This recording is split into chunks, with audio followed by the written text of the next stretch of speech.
Kei te aro hai tia tonu tia te ture whenua Māori, ko te whakaaro rā ia mā te ata aro hai, ka kaha ake te pūrangi ahotanga me te hononga o ngā kaipupuri whenua Māori ki o rātou whenua tuku iho.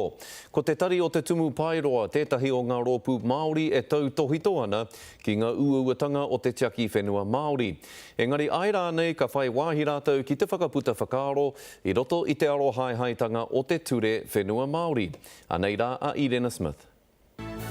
Kuia te kaitiaki i ngā whenua Māori, engari e kitea tonu nei ngā taiapa e whakauaua ke te tūhono a ngā kaipupuri hea ki a rātou whenua. The future is really about how we engage with them and get them excited to want to be a part of and engage with their land. E ai kia Jamie Tuta, mena kei te marama rātou ki ngā whakaaro a ngā kaipupuri, hea hahoki ngā take nui ki a rātou, te rāpea ka māmā ke te huarahi. It's how do you actually encourage and incentivise people to succeed. So there are opportunities to make the process easier. So it's an administrative process.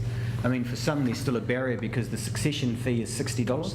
Ina e hari te me ko te pire i tōnu katai, ka whakawāte hia mai ngā huarahi ka tōkau, engari ko ngā mea āmuri ake ā e pēr.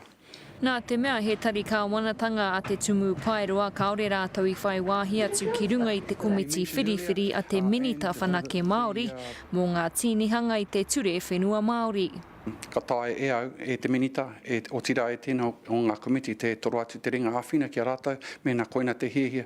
Kātoru ka whai wāhi anō a te tumu pairoa ki te tuku i ona whakaaro mo te kaupapa nei a te wā. I tēnei wā kei te whakarete a te komiti a te minita i etahi wānanga ki te taha o ngā rōpū whai pānga pēnei te tumu pairoa, te kaunihera Māori me whauma. He nui tonu ngā wāhanga o te pire, hei āta wete wete. Te tikanga i a te here turi koka, tērā takiwā o te tau, ka whakatakotohia mo tāna pānui tuatahi. Engari mua o tērā, ka tū enei momo wānanga, me wānganui ngā rōpū e whai pāngana, ka tahi ka rua ka hiri hāri hea tētahi kape o te pire ki muetero o te motu, hei wānanga mana. No reira, ko te whāinga pea mena ka whānui te toro atu ki ngā tāngata e whai pāngana ki te ture nei, ka mā rō tōna āhua whakamutunga. Irena Smith, Te Karere.